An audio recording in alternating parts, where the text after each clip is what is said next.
Bienvenidos todos a Audio Lectura Cristiana. Vivimos en una época en la que el sufrimiento suele interpretarse como una señal del abandono de Dios y la prosperidad como una prueba segura de su favor. Sin embargo, las Escrituras presentan una realidad muy distinta. La palabra de Dios nos enseña que el Señor disciplina a aquellos a quienes ama, y que la corrección paternal del cielo es una evidencia de nuestra adopción y no de nuestro rechazo. En este sermón, J.C. Philpott nos conduce a través de las profundas palabras del Salmo 94, 12-13, para mostrarnos la bienaventuranza de la disciplina divina, el propósito de las aflicciones y la sabiduría del Señor al instruir a sus hijos mediante ellas. Que este mensaje traiga consuelo al creyente afligido, fortaleza al corazón cansado y una renovada confianza en la perfecta sabiduría y amor de nuestro Padre Celestial. Escuchemos entonces este sermón de J.C. Philpott, la bienaventuranza del castigo divino. Esperamos sea de gran bendición para todos. Dicho esto, amados hermanos, comencemos. Bienaventurado el hombre a quien tú disciplinas, oh Señor, y le enseñas tu ley, para que le des descanso en los días de angustia, hasta que se cabe la fosa para los impíos. Salmo 94, 12-13. Qué distinta es la concepción que los hombres tienen de la bienaventuranza y la felicidad, comparada con lo que Dios ha declarado en su palabra. Si escucháramos las opiniones de los hombres sobre la felicidad, no se expresarían de la siguiente manera. La felicidad consiste en salud y fortaleza, en abundancia de comodidades, lujos y placeres, en una pareja amable y cariñosa, en hijos sanos, obedientes y bien atendidos, en una vida larga y plena que culmine con una muerte tranquila y apacible. Creo que un hombre común, si no usara esas mismas palabras, expresaría su idea de felicidad prácticamente en la esencia de lo que acabo de esbozar. Pero cuando llegamos a lo que el Señor Dios Todopoderoso ha declarado como felicidad, cuando nos apartamos de las opiniones de los hombres, a las palabras expresadas y los caminos revelados del Señor, ¿en qué encontramos que consiste la bienaventuranza? ¿Quiénes son las personas que el Dios infalible de la verdad ha declarado bienaventuradas? Bienaventurados los pobres de espíritu, porque de ellos es el reino de los cielos. Bienaventurados los que lloran, porque ellos serán consolados. Bienaventurados los mansos, porque ellos heredarán la tierra. Bienaventurados los que tienen hambre y sed de justicia, porque ellos serán saciados. Bienaventurados los misericordiosos, porque ellos alcanzarán misericordia. Bienaventurados los de limpio corazón, porque ellos verán a Dios. Mateo 5:3-11. Y de nuevo, en las palabras de nuestro texto, bienaventurado el hombre a quien tú disciplinas, oh Señor, y le enseñas según tu ley. Estas son las palabras infalibles de Dios, y por sus palabras el hombre será probado. No son las opiniones fugaces y fluctuantes de los gusanos de la tierra, pero es la declaración infalible del único Dios verdadero la que ha de decidirse sobre estos asuntos. Al intentar, pues, esta noche desentrañar lo que el Señor ha declarado aquí como verdadera bienaventuranza, me propongo. 1. Primero, mostrar en qué consiste esta bienaventuranza. Bienaventurado el hombre a quien tú corrijas y enseñes según tu ley. 2. Segundo, explicar por qué el hombre así corregido y así instruido es verdaderamente bienaventurado, para que le des descanso de los días de adversidad. 3. Tercero, explicar qué se prepara mientras tanto para los impíos, hasta que se cabe la fosa para los malvados. 1. ¿En qué consiste esta bienaventuranza? Intentemos comprender el significado espiritual de las palabras. Bienaventurado el hombre a quien tú disciplinas y enseñas según tu ley. ¿Quién es este hombre? Es aquel a quien Dios ha tomado en sus manos, aquel para quien el Señor tiene propósitos especiales de misericordia, un hijo legítimo de su Padre Celestial, porque si estáis sin disciplina, de la cual todos participan, no hay excepción, entonces sois hijos ilegítimos y no hijos. Hebreos 12:8. Por lo tanto, si un hombre está exento de la disciplina divina, su carácter se traza como con un rayo de luz. Puede felicitarse por estar exento de problemas. Puede decir, ningún mal me ha tocado. Pero su misma exención es solo una prueba de que es un hijo ilegítimo. Si fuera un hijo legítimo, estaría bajo la vara. pero al no serlo, escapa a estas pruebas de la adopción eterna de Dios. Podemos observar esto naturalmente. A los niños que en este momento nos molestan con su ruido en la calle, no los castigamos, no son nuestros, pero si usted como padre viera a su hijo haciendo ruido en la calle o comportándose mal de alguna otra manera, lo traería adentro y lo castigaría. Es su hijo. Usted se interesa por él. No puede permitir que actúe como lo hacen los niños vagabundos, porque es su carne y sangre. Y por lo tanto, mientras ignora a los demás, como si no le importaran, somete a sus propios hijos a un castigo especial porque son suyos. Es así espiritualmente. Los vagabundos salvajes, a quienes el Señor no tiene en cuenta, los hijos de Satanás, que están colmando la medida de su iniquidad, no tienen vara de castigo, son dejados, como estos pobres niños andrajosos, a su suerte. Pero a los herederos de la promesa, los hijos del Dios viviente, aquellos a quienes Él está preparando para estar con Él para siempre, en dicha y gloria, no les permitirá seguir por sus propios caminos. Para ellos tiene una vara de corrección. Pero, como podemos observar en las palabras que tenemos ante nosotros, el Señor antepone la disciplina a la enseñanza. ¿No hay algo notable en esto? ¿Por qué la disciplina precede a la enseñanza? Por esta razón, no tenemos oídos para oír si no hemos sido disciplinados. Consideremos el caso al que me he referido. Tu hijo hace algo mal. ¿Lo instruyes primero o lo disciplinas primero? Lo disciplinas primero y luego, cuando mediante la disciplina lo has llevado a la sumisión, a un estado mental adecuado, le dices cuán mal ha actuado. La vara golpea el cuerpo antes de que la instrucción llegue al oído. Así sucede espiritualmente. En su trato con sus hijos, Dios disciplina primero, y cuando mediante su disciplina han recibido oídos para oír, conciencia para sentir y corazón para acoger la verdad que se les ha revelado, les inculca su instrucción en el alma. El Señor tiene diversas maneras de reprender a su pueblo, pero generalmente elige la reprimenda que mejor se adapta a cada persona.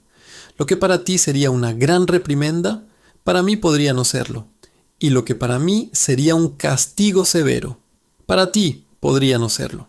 Nuestras disposiciones, nuestra constitución y nuestras experiencias pueden ser diferentes. Por lo tanto, se elige la reprimenda adecuada para cada individuo.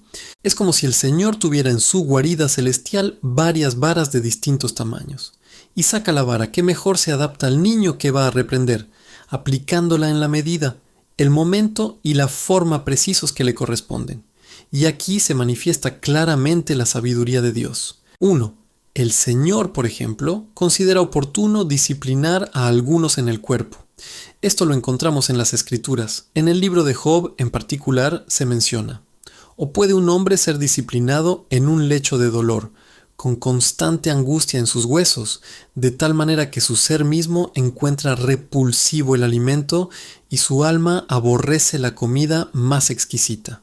Su carne se consume hasta desaparecer, y sus huesos, antes ocultos, ahora sobresalen. Job 33, 19-21. Allí tenemos un ejemplo de una persona postrada en un lecho de enfermedad, con dolor físico y angustia mental, y disciplinada por su misericordioso Señor para su bien. Así encontramos al apóstol Pablo hablando a los corintios, quienes se habían comportado indebidamente en la cena del Señor. Por esta causa, muchos de vosotros están débiles y enfermos, y muchos duermen. Primera de Corintios 11:30. Fue su conducta inapropiada en la cena del Señor lo que les había traído la enfermedad física. El Señor castigó su cuerpo por la mala conducta de su alma. Así, en el caso de Ezequías, vemos que el Señor tomó medidas similares. El profeta le fue enviado con este mensaje: pon tu casa en orden, porque morirás y no vivirás. Segunda de Reyes 20:1. La enfermedad se apoderó de él y quedó tendido en el lecho de muerte. Pero miren cómo obró en él. Volvió su rostro hacia la pared y oró al Señor. Se apartó de toda ayuda humana y fijó su mirada completa y únicamente en aquel que tiene poder para salvar. Es en la enfermedad y la aflicción, a menudo, que el Señor se complace en manifestarse a nuestras almas, bendecirnos con su presencia y despertar en nosotros un espíritu de oración. Yo mismo soy testigo viviente de ello. las mayores bendiciones que he recibido, las manifestaciones más dulces del Señor a mi alma, han sido en un lecho de enfermo. La enfermedad suele ser muy provechosa. Las aflicciones corporales nos separan del mundo, fijan nuestros corazones en las cosas celestiales, apartan nuestros afectos de las cosas mundanas y sensibles, cuando el Señor se complace en manifestarse en ellas. Y sin embargo, hay otros momentos y épocas en que yacemos en un lecho de enfermedad, y aún así no recibimos ninguna bendición. Recuerdo una vez, después de que el Señor bendijera mi alma en un lecho de enfermedad, cuando mejoré un poco y la bendición se desvaneció, este pensamiento cruzó por mi mente. Oh, tu estado espiritual no fue efecto de la gracia. Estabas enfermo y afligido. Fue eso, y no algo especial de Dios, lo que produjo esos sentimientos. Poco después, volví a estar postrado en un lecho de enfermedad. Tenía entonces los mismos sentimientos de bendición, la misma visión de Cristo, la misma espiritualidad en mi alma. Todo lo contrario. Todo era duro, oscuro, muerto y estéril. Entonces comprendí que no era la enfermedad lo que podía hacer que Cristo fuera conocido, amado o precioso, sino el poder de Dios manifestado en ella. Y así, a veces, aprendemos lecciones provechosas de nuestra propia esterilidad, dureza e inercia, y nos convencemos de ello, de que somos totalmente incapaces de despertar un solo sentimiento espiritual en nuestras almas. 2. Otros el Señor disciplina en sus familias. Nuestros hijos son muy cercanos y queridos para nosotros.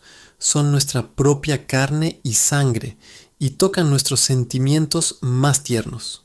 Ahora bien, a veces el Señor puede pasar por nosotros personalmente y afligirnos en nuestros hijos o nuestros compañeros de vida. Encontramos esto en las Escrituras. Vemos cómo Jacob sufrió por sus hijos, al perder a uno por un tiempo y otros siendo espinas en su costado y dolor en su alma. Vemos esto también en David, cuando lloró su alma con tan amargo dolor: «Oh hijo mío Absalón, hijo mío Absalón, ojalá hubiera muerto por ti, oh Absalón, hijo mío, hijo mío». Segunda de Samuel 18:33. Lo vemos en el caso de Amnón y Tamar, segunda de Samuel 13. Qué miseria produjeron sus hijos en su propia casa. Lo vemos también en el arrebato del hijo que tuvo con la esposa de Urías elitita, lo cual, aunque le hirió hasta lo más profundo del alma, lo interpretó como la mano castigadora de Dios por su terrible transgresión. 3. Otros, a su vez, son castigados en sus circunstancias mundanas. Esto también lo vemos en las Escrituras.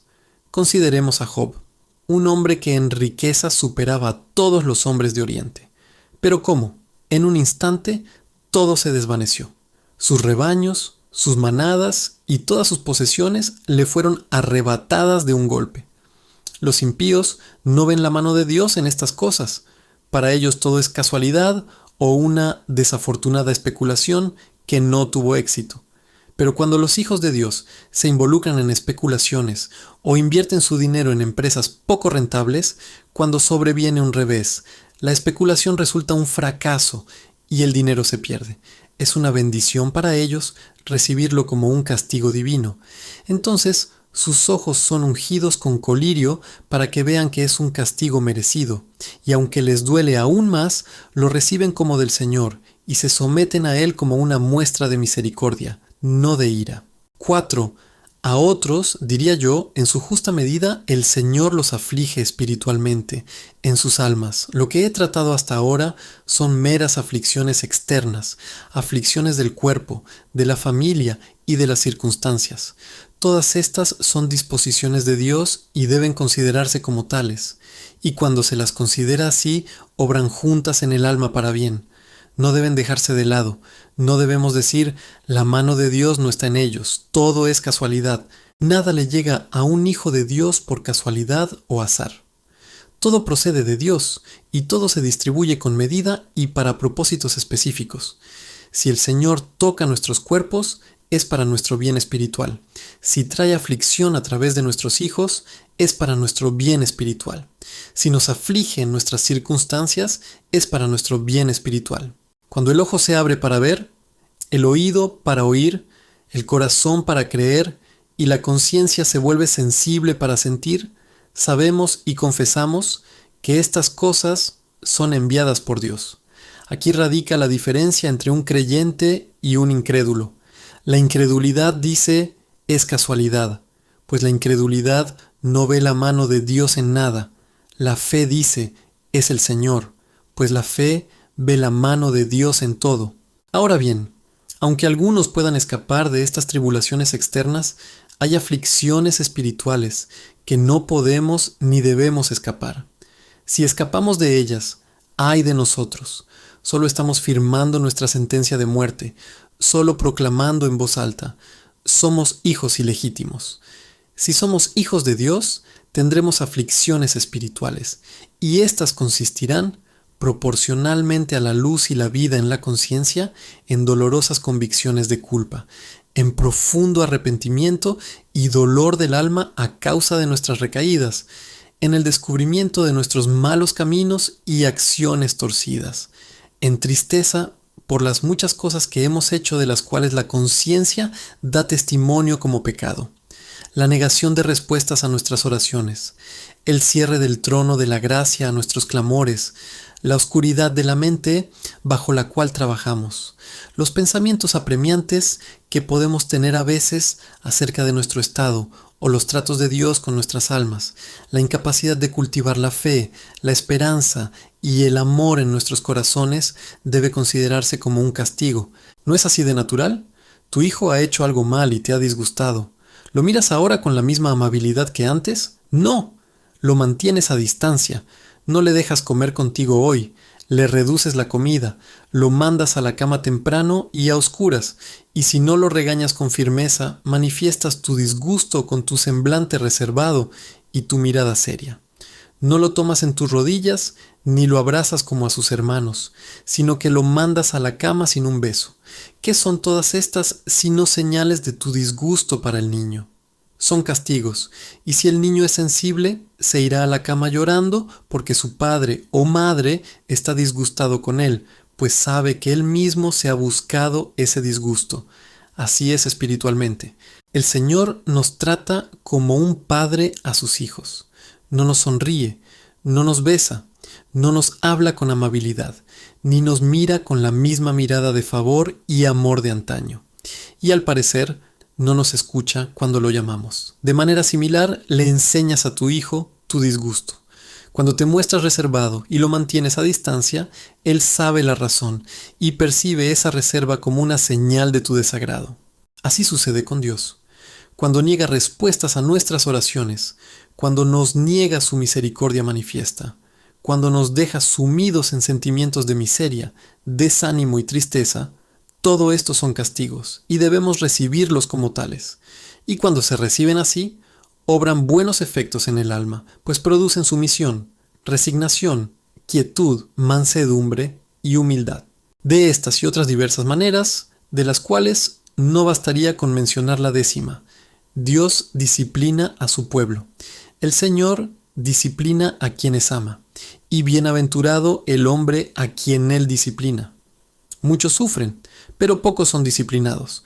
Muchos padecen abundancia de problemas mundanos, pero solo el pueblo de Dios es verdaderamente disciplinado, de modo que ve y siente la mano de Dios en la vara y se somete a ella como tal. Aquí radica toda la diferencia entre un creyente y un incrédulo, entre un hijo de Dios y un infiel. Pasamos a considerar la segunda parte de la bienaventuranza del hombre a quien Dios disciplina y le enseña conforme a tu ley. Acabamos de insinuar la razón por la que la disciplina precede a la enseñanza. No tenemos oídos para la instrucción hasta que sentimos el toque de Dios sobre nosotros. Así sucedió con el hijo pródigo. Hasta que el hambre lo hizo recapacitar, no pensó en la casa de su padre. No tenía ánimo para regresar, pero una gran hambruna lo obligó a volver a casa. Así sucede con los hijos de Dios. Mientras se les permita extraviarse, no tienen ánimo para regresar. pero que venga la vara, que sean azotados con azotes. Entonces tendrán oídos para escuchar, mientras Dios les enseña provechosamente, los instruye con su Espíritu Santo y les habla al corazón las lecciones que son para su bien eterno. Y le enseña conforme a tu ley. Creo que nos equivocaríamos mucho respecto a la voluntad del Espíritu si, como algunos hacen, limitáramos el significado de la palabra ley a la ley estrictamente llamada así. La ley, en las Escrituras, tiene un significado muy amplio. En el original significa instrucción.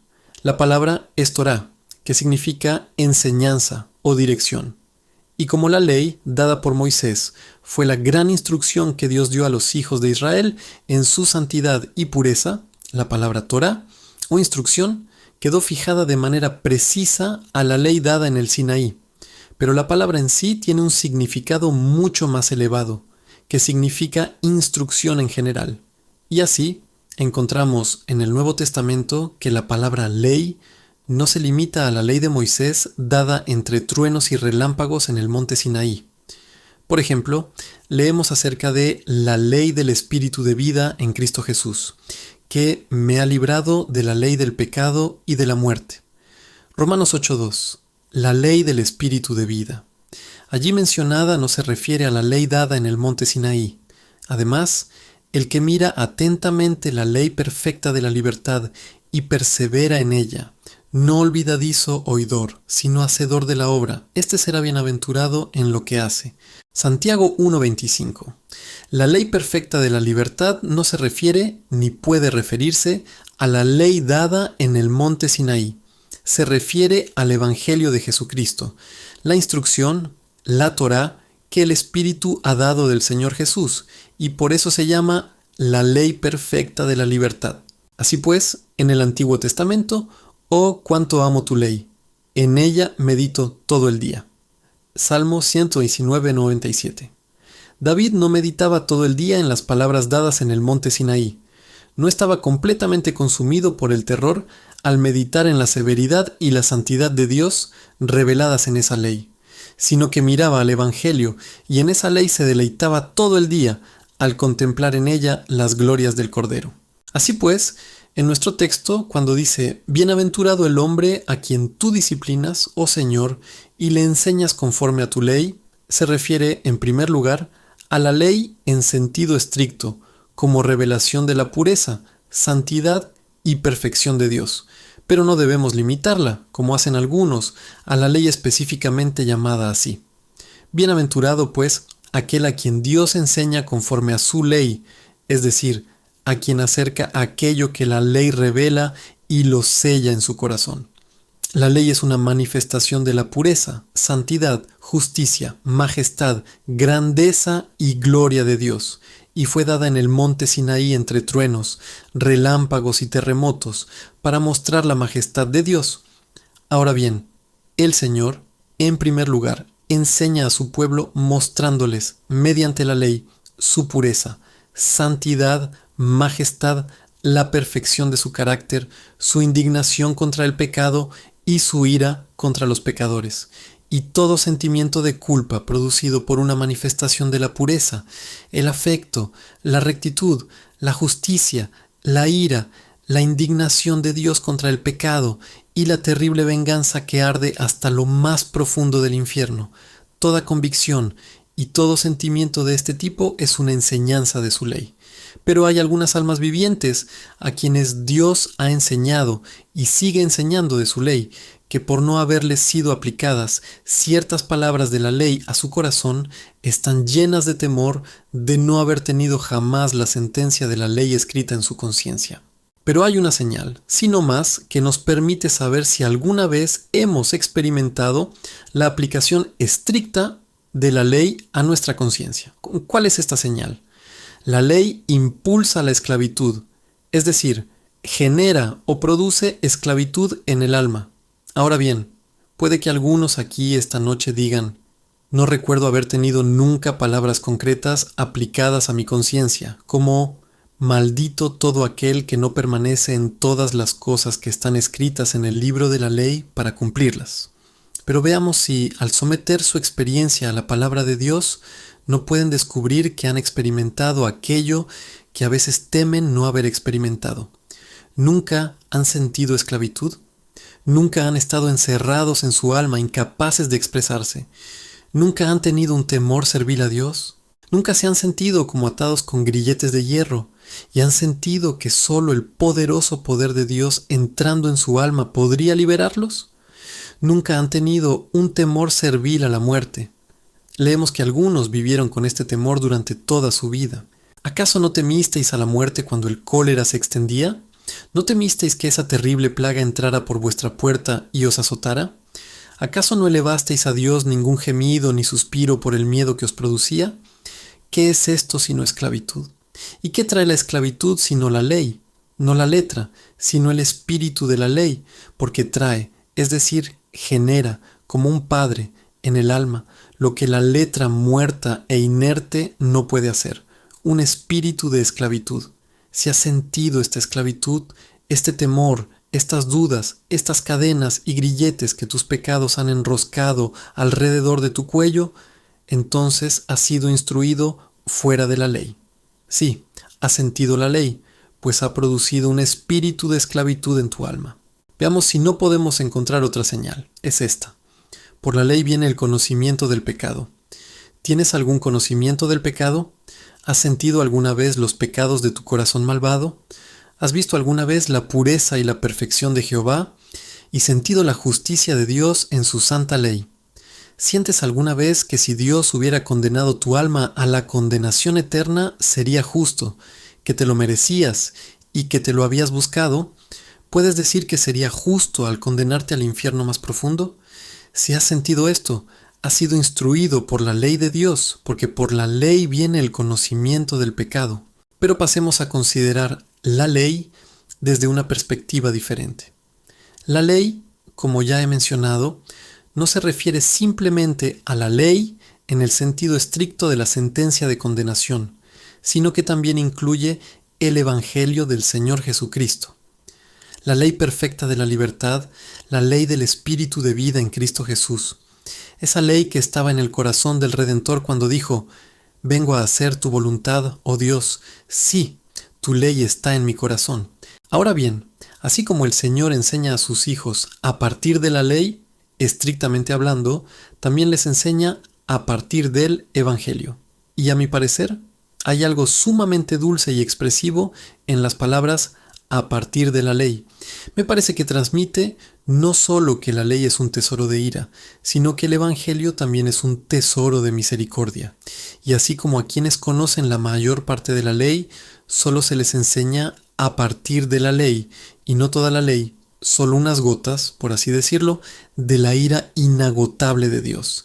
Así también del tesoro celestial del Evangelio, la ley perfecta de la libertad es solo una pequeña parte de la gracia y la misericordia que se puede conocer en esta vida.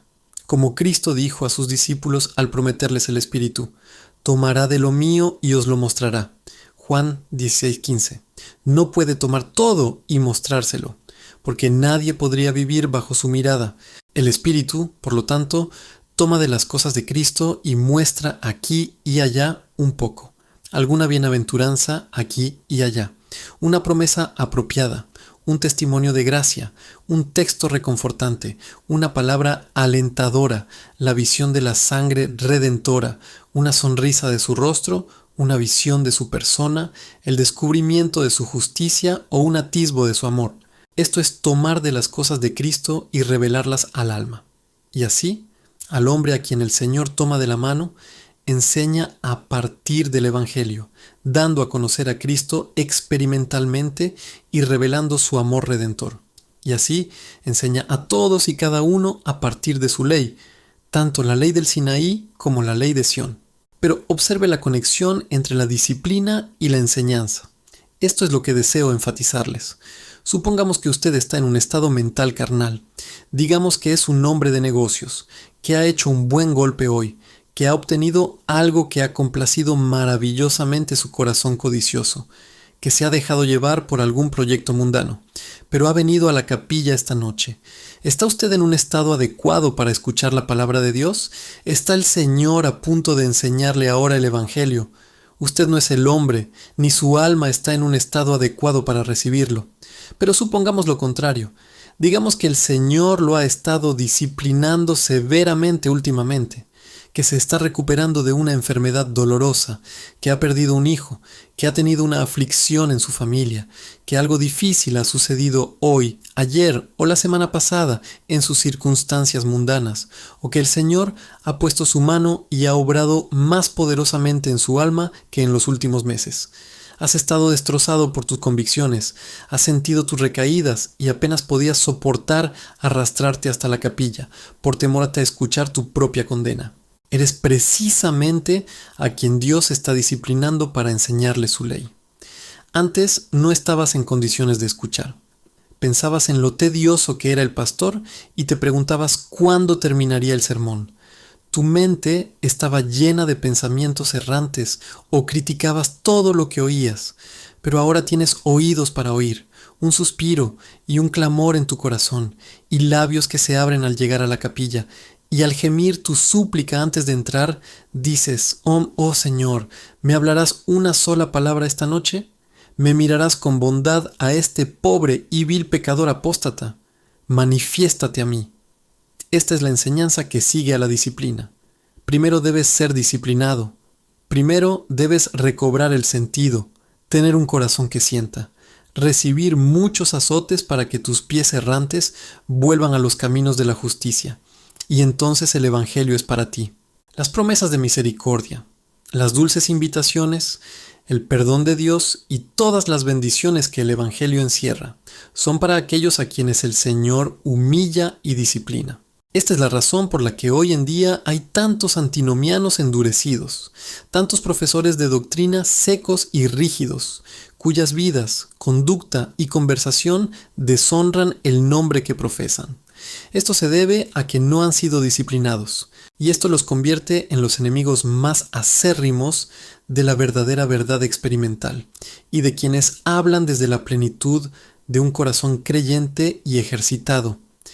Existe, por lo tanto, una conexión entre ser disciplinado, afligido y ejercitado, y ser enseñado a partir de la ley. Dios no enseña para luego disciplinar por la desobediencia, sino que primero humilla el corazón con esfuerzo y luego siembra en él las semillas de la instrucción. 2. Pero pasamos a nuestra segunda rama, que es la razón por la cual el Señor disciplina y enseña a sus hijos, para darles descanso de los días de adversidad. Se avecinan días de adversidad y estos pueden ser más graves de lo que nadie espera actualmente. Podemos tener días de gran adversidad y tiempos difíciles en lo que respecta al país en general. Podemos tener persecuciones. Podemos tener tiempos calamitosos en lo que respecta a los negocios, el comercio y las circunstancias mundanas. Y estas cosas afectan a todos los hombres. Estamos tan unidos, tan interdependientes, que lo que afecta a uno afecta a todos. Si llegan tiempos difíciles, afectarán tanto a la iglesia como al mundo. ¡Qué bendición entonces para el pueblo de Dios, si tienen descanso de los días de adversidad, si tienen un Dios al que acudir, un Jesús en quien apoyarse, un regazo en el que acunar y un pecho que alivie sus cabezas doloridas! Pero suponiendo que el panorama político no esté ensombrecido, suponiendo que los asuntos mundanos estén en paz y tranquilidad, puede haber días de adversidad de otra índole. Puede que usted sufra una enfermedad larga y dolorosa, que se vea inmerso en circunstancias muy difíciles, que usted, que ahora goza de relativa comodidad, caiga en la pobreza, que sufra una gran aflicción en su familia y que no vea más que días de adversidad. Estos llegarán y no podemos evitarlos. No podemos decir que el día de la adversidad no llegará. Del mismo modo que no podemos decir que mañana no lloverá o que la sombra no acompañará al sol de mañana. El Señor, pues, conociendo los días de adversidad que le esperan, sabiendo que la enfermedad y la muerte se acercan, ha preparado de antemano un descanso. Vengan, pueblo mío, dice, entren en sus aposentos y cierren las puertas tras ustedes. Escóndanse por un poco de tiempo hasta que pase su ira. Isaías 26:20. Pero ¿cómo conseguimos este descanso? Siendo disciplinados y aprendiendo. Hasta que somos disciplinados, hacemos del mundo nuestro hogar. Y es un paraíso muy agradable. Nuestros hijos, nuestras amistades, nuestras aficiones, nuestra comodidad mundana, los muchos castillos etéreos que construimos, todo nos resulta muy agradable hasta que llegan los golpes de disciplina y el Señor comienza a afligirnos en el cuerpo, en la familia o en el alma. Sin embargo, cuán bondadoso es, y aún más bondadoso por ser doloroso, que el Señor nos devuelva a nuestro verdadero hogar. Puede que nuestro hijo esté lejos de casa. Se avecina una tormenta. El trueno está a punto de estallar y está a punto de ser expuesto al relámpago. Si se entretiene, ¿lo tratas con crueldad si lo mandas a casa a latigazos? ¿Acaso cada golpe no es una bondad que lo saca de la tormenta? Así es espiritualmente. El Señor ve que se avecina una tormenta. Los relámpagos están a punto de brillar, la lluvia a llover, el granizo a caer. ¿Acaso no es cada golpe un golpe de bondad, un golpe de amor que trae al errante de regreso a casa para encontrar refugio bajo el ala de Dios hasta que pase esta tormenta? Podríamos estar vagando por el mundo con la cabeza expuesta al rayo. Podríamos oír la advertencia y aún estar demasiado lejos de casa para llegar a tiempo. Pero el Señor, previendo los días de adversidad, viene con golpes y nos lleva de regreso a casa. No nos dejará recostarnos en verdes campos y prados floridos y dormir bajo los árboles. Sus golpes están impregnados de amor, y aunque duelan en lo más profundo, si están bendecidos por el Espíritu, nos ayudan a regresar a casa, a recuperar la cordura y a descubrir dónde se halla el verdadero descanso. En Cristo, en su persona, amor, sangre, gracia y bondad, en todo lo que es y todo lo que posee. Qué Padre tan sabio y bondadoso es entonces al corregirnos, aunque duela en el momento, y al enseñarnos su ley y su evangelio, para que podamos descansar de las adversidades. 3. Pero llegamos a nuestro tercer punto, lo que el Señor está preparando mientras tanto para los impíos.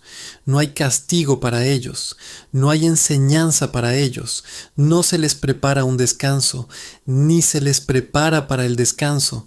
¿Qué entonces les espera? ¿Qué figura tan impactante usa aquí el Señor? Hasta que se cabe la fosa para los impíos. ¿Cuál es la figura? ¿No es esta? En los países orientales, el modo habitual de atrapar animales salvajes es cavar una fosa y clavar lanzas afiladas en el fondo. Y cuando la fosa se ha cavado lo suficientemente profunda, se cubre con ramas de árboles, tierra y hojas, hasta que toda apariencia de la trampa queda completamente oculta. ¿Cuál es el objetivo? Que la bestia salvaje sedienta de sangre, el tigre al acecho del ciervo, el lobo persiguiendo a la oveja, el león acechando al antílope o el elefante abriéndose paso por la selva, sin ver la trampa, sino precipitándose sobre ella. No vea su perdición hasta que la atraviese y caiga sobre las lanzas del fondo.